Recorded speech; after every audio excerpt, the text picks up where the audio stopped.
Hi guys, मेरा नाम रोहित दुबे है और एसएससी एक्सपर्ट जो यूट्यूब चैनल बनाया गया है वो सभी ऐसे विद्यार्थियों के लिए बनाया गया है जो शहर से दूर हैं, जिनकी कनेक्टिविटी सिटी से नहीं हो पाए, जो कोचिंग पढ़ने के लिए शहर में नहीं आ पाए। दूसरी बात, इस कोविड-19 के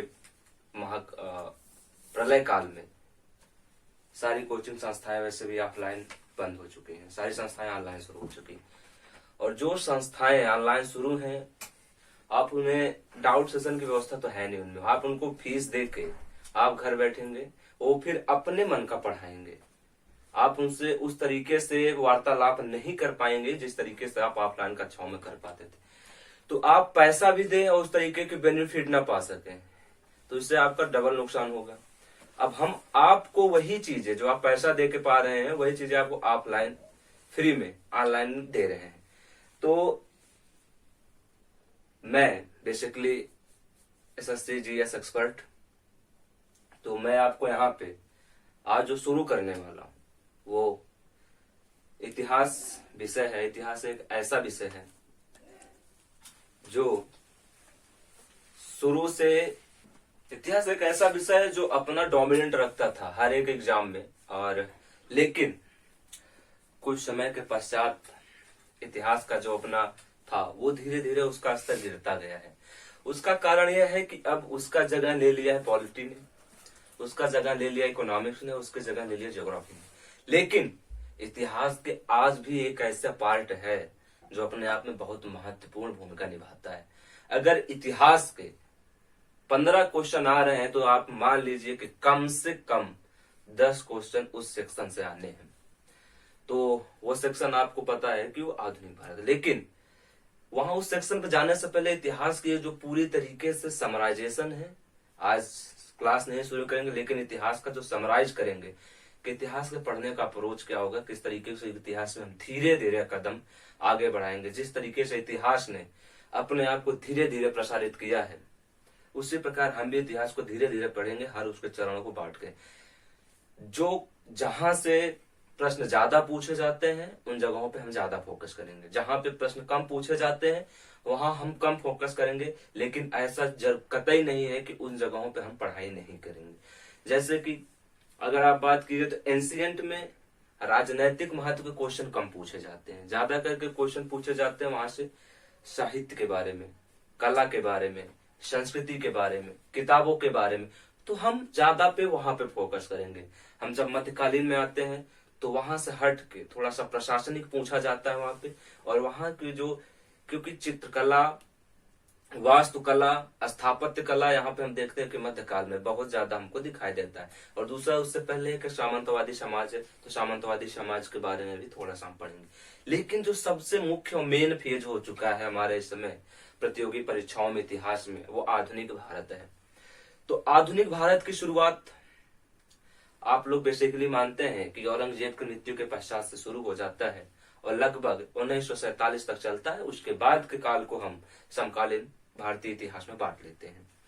तो आपको जैसे कि पता है, जैसे मैंने आपको बताया है कि जो भारतीय इतिहास, जो इतिहास है या जो भारतीय इतिहास है, जो इतिहास है वो 3 काल में डिवाइड करते हैं। पहला काल प्राचीन इतिहास का है, दूसरा काल मध्यकालीन इतिहास का है, और तीसरा सबसे महत्वपूर्ण आज के एग्जामिनेशन के व्यू से आधुनिक इतिहास।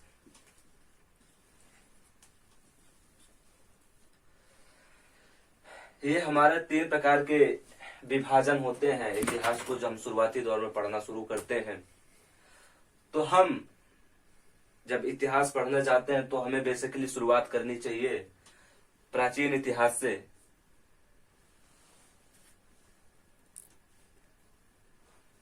हम एक हर कह दीजिए भारत के इतिहास से करना चाहिए, लेकिन ये समझाने में आपको एक समस्या है, ये थोड़ा सा एक ऐसा पार्ट है जो थोड़ा सा लिंदी है। तो हम चाहते हैं कि एक ऐसे विषय से, एक ऐसे पार्ट में इतिहास को शुरू करें जिसके बारे में आपको भी कुछ जानकारी हो और आपको भी मजा आ जाए इतिहास पढ़ने में। क्योंकि इतिहास अपने आप में बहुत ही गौरवपूर्ण विषय है। ये हमें बताता है कि हमारी संस्कृति, हमारी सभ्यता, हमारा समाज कितना गौरवपूर्ण था। हमारी जो विशेषताएं हैं वो दूसरे देशों से कितनी ज्यादा भिन्न है। हम विश्व गुरु थे तो किस प्रकार थे हमारे यहाँ। अगर प्राचीन काल में हमें सोने की चिड़िया कहा जाता था तो उसका कारण क्या था। तो इतिहास एक ऐसा विषय है जो आपको अतीत के गौरवमयी गाथा के बारे में बताता है, जो आपका अतीत रह चुका है। इतिहास एक ऐसा घटना है जो अतीत के मानव को निरंतरता के साथ वर्तमान के मानव से जोड़ के रखता है। अतीत एक ऐसा पुल है जो इतिहास एक ऐसा पुल है जो अतीत की घटनाओं को वर्तमान के साथ जोड़ता है। तो बहुत सारे इतिहासकारों ने बहुत सारी इसकी परिभाषाएं दी हैं। हम उतनी परिभाषाएं पढ़ने यहाँ नहीं पढ़ेंगे बैठेंगे, लेकिन अब हम आज शुरू करेंगे आधुनिक भारत का इतिहास, एक ओवरव्यू आधुनिक भारत के इतिहास का कि हमें क्या पढ़ना है।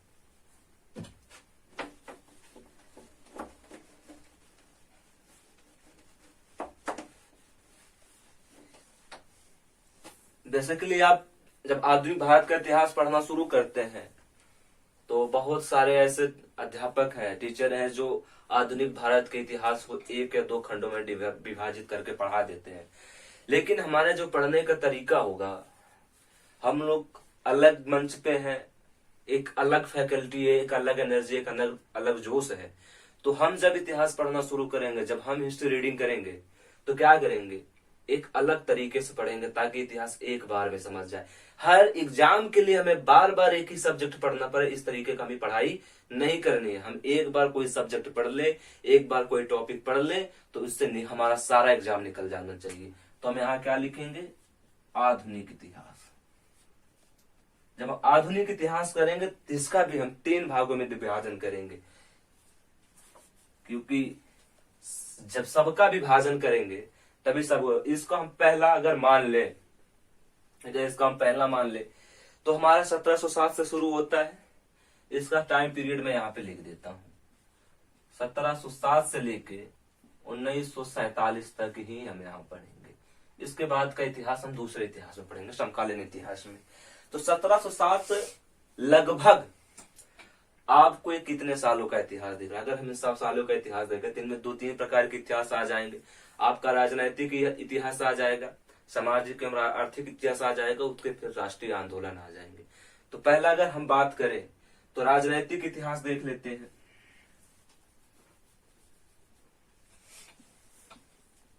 राजनैतिक इतिहास में हम क्या देखेंगे,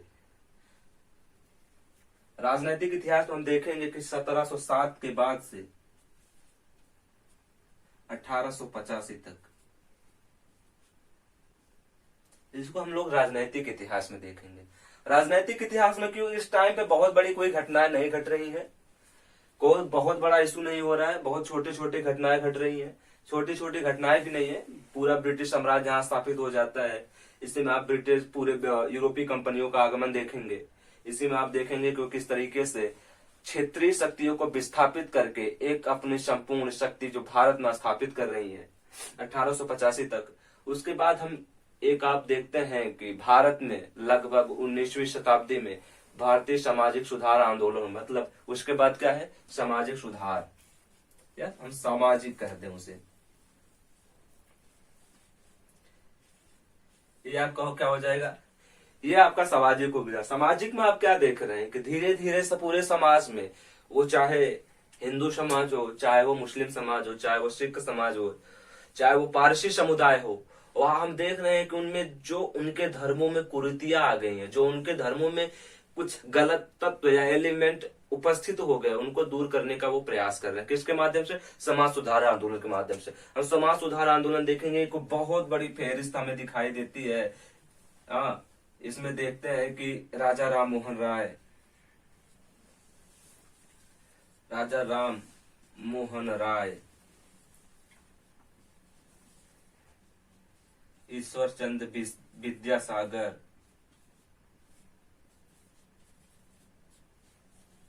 ईश्वर चंद्र विद्यासागर, D.K. कर्वे। ऐसे बहुत सारे नाम आपको हम बताएंगे जिनके बारे में आपको पढ़ना होगा। सर सैयद अहमद खां, दादा भाई नौरोजी, ऐसे इतने सारे नाम हैं जो आपको सामाजिक, जो उस टाइम के सामाजिक इतिहास के बारे में बताएंगे। और तीसरा फिर हमारा हो जाता है भारतीय राष्ट्रीय आंदोलन, जो सबसे ज्यादा महत्वपूर्ण है, हर सबसे महत्वपूर्ण है भारतीय राष्ट्रीय आंदोलन।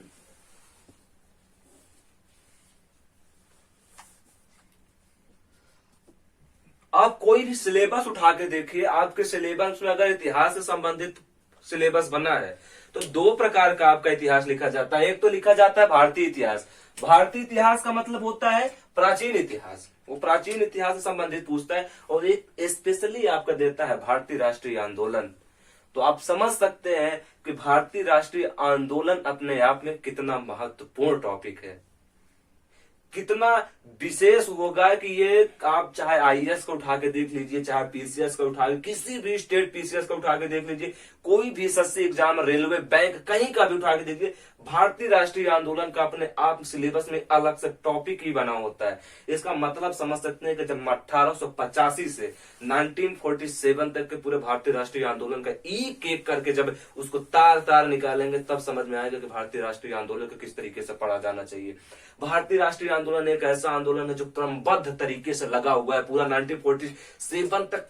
कहीं एक सूत नहीं टूटता, बल्कि एक सूत बन जुड़ते जुड़ते जाके पूरे भारतीय राष्ट्रीय स्वतंत्रता तक भारत को स्वतंत्रता दिला देता है। तो भारतीय राष्ट्रीय आंदोलन इतना महत्वपूर्ण है।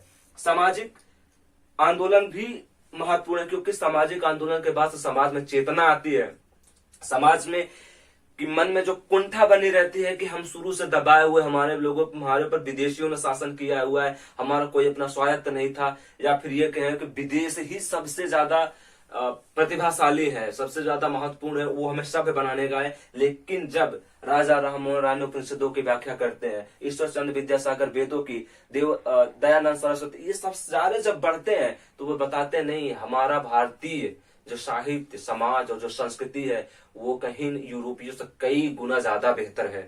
तो ये सामाजिक आंदोलन से भारतीय राष्ट्रीय आंदोलन शुरू होता है। लेकिन शुरू करेंगे तो राजनीतिक इतिहास से शुरू कर पाएंगे। भारतीय राष्ट्रीय आंदोलन तो उतना ज्यादा पहुंचना है, अब इतना ज्यादा भी नहीं छोड़ सकते कि आप सीधा भारतीय राष्ट्रीय आंदोलन पे पहुंच जाओ और बीच का भारतीय राष्ट्रीय आंदोलन तो क्रमिक तौर पे पहुंचेंगे। हम क्रमिक तौर का मतलब कैसे पहुंचेंगे भैया, हम तब पहुंचेंगे ना जब वहां पे ये देख लेंगे कि ब्रिटिश हमारे ऊपर किस तरीके से शासन कर रहे हैं और किस तरीके से उन्होंने हमारे सारे अधिकारों को ऑक्यूपाइड कर लिया है, उनका अपने ऊपर मतलब कब्जा जमा लिया है। तो सबसे पहले क्या करेंगे, राजनैतिक इतिहास को पढ़ेंगे। राजनैतिक इतिहास में हम कहां से पढ़ेंगे, अब देखो दो चीज हो जाता है। अब ऐसा तो है नहीं कि 1707 में अगर औरंगजेब की मृत्यु हो गई तो सीधा डिक्लाइन हो जाता है मुगल एम्पायर का, डिक्लाइन नहीं होता है, मुगल एम्पायर का डिक्लाइन नहीं होता। लेकिन 1712 से बाद देखते हैं कि जो भारतीय मुगल सम्राट थे उनका धीरे धीरे क्या होता है, शक्तियों में ह्रास होना शुरू हो जाता है। तो हम क्या देखते हैं कि 1713 में फर्रुख शासक बनता है। तो आप अब ब्रिटिश कंपनी का आगमन हो चुका है, क्योंकि 1498 में पहली बार आ जाता है वास्को डी गामा। इसको अलग से आपको बताएंगे फिलहाल, लेकिन यहाँ पे थोड़ा सा मेंशन करना जरूरी है क्योंकि बगैर कोरिलेशन के इतिहास पढ़ा नहीं सकते। तो देखते हैं कि पहला पुर्तगाली 1498 वास्को डी गामा आ जाता है। अगर हम 1498 की बात करें तो उस समय हम क्या देखते हैं कि भारत में तो मुगल साम्राज्य की स्थापना भी नहीं हुई होती है। उस समय तो हमारे यहाँ दिल्ली सल्तनत का व्यवस्था चल रहा होता है और वहां पे कौन शासन कर रहा होता है, लोधी वंश। उसके बाद हम देखते हैं, लेकिन अब क्या होता है कि 1526 में आते हैं, मतलब अब समझिए कि ये 15वीं शताब्दी के अंत में आते हैं। हम देखते हैं कि 1498 वास्को डी गामा आ जाता है, मतलब जब हमारे यहाँ कोई मतलब ही नहीं था, हम तो मध्य एशिया से जुड़े थे, मध्य एशिया से जो मतलब हमको समुद्र का कोई मतलब नहीं था, समुद्र से हमारे यहाँ व्यापार कौन करता था, अरब करते थे, हमें व्यापार करने और कहीं बाहर जाना ही नहीं। तो ये बात हुआ कि 1498 में हम क्या देखते हैं कि वास्को डी गामा हमारे यहाँ आ जाता है। तो फिर वो क्या करता भाई, जमोरिन के पास जाता है और कहता है जमोरिन हमको यहाँ पे करना है व्यापार। तो जमोरिन कहता है करिए व्यापार, पर वो कहता है हमारी एक शर्त है। तो जब उन्होंने कहा बताइए कि आपकी शर्त क्या है, तो उन्होंने कहा कि ये जो आपके यहाँ अरब हैं, ये जो सुबह जो अरब व्यापारी हैं, इनका जो है ये व्यापार नहीं, सिर्फ हम आपसे व्यापार करेंगे, इनको आप यहाँ से हटा दीजिए। तो जमोरिन कहता है आप आए हैं, मेहमान है, आपका स्वागत है, लेकिन जो हमारे यहाँ व्यापार कर रहे हैं उनको हम हटाएंगे नहीं। तो पता है कि फिर वो जमोरिन की हत्या कर देता है। जमोरिन की हत्या करने के बाद फिर वहां पे पूरा आक्रमण कर लेता है। तो एक बड़ा अच्छा नाम सुना होगा, ब्लू वाटर पॉलिसी, आप लोगों ने ब्लू वाटर पॉलिसी। ये ब्लू वाटर पॉलिसी का ऐसे शांत जल की नीति कहते हैं, मतलब समुद्र के एरिया पे कब्जा कर लेना। जो व्यापारिक जहाज होंगे वो हमें बाद में देखते हैं कि हम लोग ये कार्टर जारी करते हैं, जिससे व्यापारी उस पर कोई हमला ना हो, उस पर सम अपना सैनिक रखते हैं, बहुत सारी चीजें होती हैं। उसके बाद देखते हैं कि सारी कंपनियां आ जाती हैं। 1717 में एक बहुत बड़ा चार्टर जारी हो जाता है, फर्रुखिया जारी करता है, जिसे मैग्ना कार्टा बोलते हैं। व्यापारी का मैग्ना कार्टा बोला जाता है इसे। ये जारी कर दे। मैग्ना कार्टा का मतलब इतना समझ लीजिए कि हम ही अब सरदार हैं, अब हमें एक ऐसा चीज मिल गया है जिसका तुम विरोध ही नहीं कर सकते। मतलब हमको बुलेट प्रूफ मिल गया है, अब आप गोली मारोगे तो गोली रिटर्न होके आपके पास चली जाएगी, हम नहीं मरने वाले हैं। एक ऐसा मैग्ना कार्टा 1717 में फर्रुखिया ने ब्रिटिशों को दे दिया था। तो पसंद नहीं आया मोहम्मद शाह आलम को, बोला तुम दे दिया गुरु इनको मैग्ना कार्टा, हम तुमको कर देंगे शासन से विस्थापित। तो आप देखते हैं कि 1719 से लेकर 1748 तक अगर आप देखेंगे यहाँ पे राजनीतिक इतिहास में, तो 1719 से 1748 तक मोहम्मद शाह आलम का शासन है, मोहम्मद शाह आलम का शासन है। लेकिन एक चीज में और देखने वाली बात, अब इसके पीछे की व्यू क्या है, ये 1748 पहुंचने से पहले इसको बहुत बड़े खंडों में भागा जाएगा। कैसे कि देखते हैं कि 1722 बंगाल स्वतंत्र हो जाता है। 1724 देखते हैं कि 1724 में अवध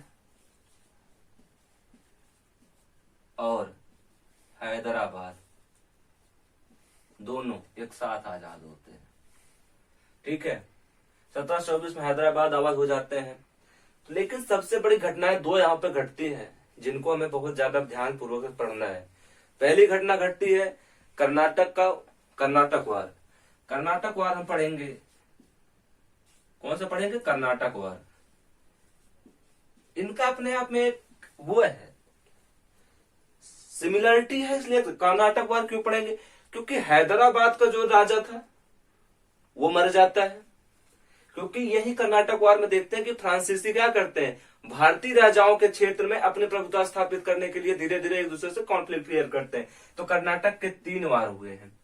ठीक है, कर्नाटक वार। लेकिन कर्नाटक वार से ज्यादा महत्वपूर्ण एक वार हुआ जिसको हम कहते हैं 1756 में प्लासी का युद्ध होता है। प्लासी का युद्ध एक ऐसा युद्ध था जिसने भारत में काली रात की शुरुआत कर दी। सर जदुनाथ सरकार इतिहासकार है, एक नेशनलिस्ट है, हमारा राष्ट्रवादी इतिहासकार है, जो कहते हैं कि 1756 के बाद से भारत में काली रात की शुरुआत हो जाती है। ठीक है, वो यहीं से मानते हैं कि आधुनिक भारत की शुरुआत यहीं से होती है, 1757 से। ये 56 लिखा है, ये 1757 से प्लासी आधुनिक भारत में शुरुआत मानते हैं सर जदुनाथ सरकार। प्लासी का युद्ध आप लोगों को पता है कि बंगाल के नवाब सिराजुद्दौला और 1757 में प्लासी का युद्ध होता है। आपको उसमें पता है कि बंगाल का नवाब सिराजुद्दौला हार जाता है। उसमें क्या होता है कि उसका सेनापति मीर जाफर और मीर जाफर, उसका सेनापति जगत सेठ और उनकी मौसी घसीटी बेगम, तीनों मिलकर एक कुशक रचते हैं जिसमें 1757 में उनकी हार हो जाती है। फिर आपको याद होगा कि 1764 में बक्सर का युद्ध होता है। बक्सर का युद्ध में भारतीय इतिहासकारों का मानना है कि प्लासी का युद्ध का उतना प्रभाव नहीं पड़ा जितना बड़ा बक्सर का युद्ध का प्रभाव पड़ा है। और साम्राज्यवादी इतिहासकारों का मानना है कि दुनिया में लड़े गए सभी युद्धों में इतना महत्वपूर्ण, इतना प्रभावशाली युद्ध नहीं लड़ा गया जितना कि बक्सर का युद्ध था। तो बक्सर का युद्ध 3 राजाओं के मध्य लड़ा गया, जिसमें 2 तो भगौड़े थे, मतलब अपना कुछ नहीं था, तीसरे का नुकसान करा दिया अलग से। भगौड़े का मतलब पहला, बंगाल का शासक खुद मीर कासिम, जो मीर जाफर का दामाद था। मुगल सम्राट ये भी भगौड़ा थे, ये भी आकर रह रहे थे इलाहाबाद में। तो मुगल सम्राट शाह आलम द्वितीय,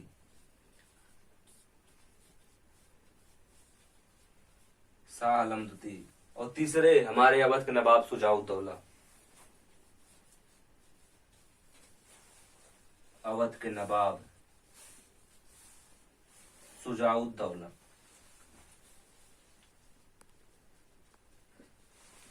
एक तरफ जहां प्लासी में कुचक्कर की जीत हुई थी, वहीं दूसरी तरफ हम बक्सर में देखते हैं कि कुशल नेतृत्व की जीत होती है। मतलब यहाँ तो युद्ध लड़ा जाता है, लेकिन युद्ध वो जीतता है जिसके बाद कुशल रणनीति होती है।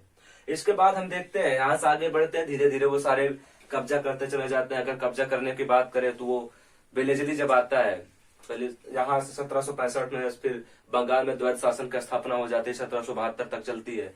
फिर वारन हेस्टिंग आता है, उसको खत्म करता है। 1773 में रेगुलेटिंग एक्ट आता है, और 1784 में देखते हैं कि पिट्स इंडिया एक्ट आता है। तो बहुत सारे एक्ट आने के बाद, एक्टों की भी बात हम नहीं करेंगे क्योंकि इसको अलग से पढ़ा जाएगा। अब धीरे धीरे हम बोलते हैं कि आज 100 साल की गुलामी सहने के बाद अचानक 1857 में एक विद्रोह का गुब्बारा फूट जाता है।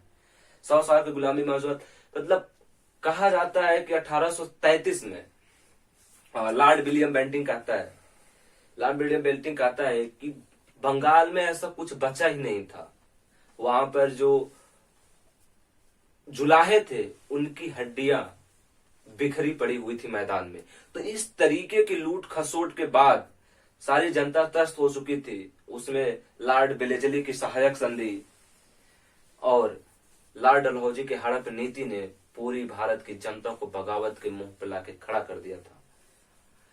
बात करते हैं 1857 के ऐसी महत्वपूर्ण घटना की जिसने पूरे भारतीय इतिहास को क्या, पूरे ब्रिटिश साम्राज्य को हिला कर रख दिया। एक ऐसी घटना जो 8 अप्रैल 1857 को शुरू होती है बैरकपुर की छावनी से। वहां पे हम देखते क्या है कि अच्छा, हर घटना की कोई ना कोई एक तात्कालिक कारण थी। तो मतलब बारूद इकट्ठा हुआ था, जरूरत थी एक चिंगारी की, जो 1857 की क्रांति में काम किया, चर्बी युक्त कारतूस की। क्योंकि पहले जो वहां पे बंदूक यूज हो रही थी उसमें इस तरीके के उसमें भर के फायर किया जाता था, लेकिन जब रॉयल एनफील्ड बंदूक आई तो उसमें क्या हुआ कि जो कारतूस लगाना था वो दांत से खींच के लगाना पड़ता था। दांत से उसको खींच के, जो उस पर कवर लगाया जाता था वो खींच के लगाना पड़ता था।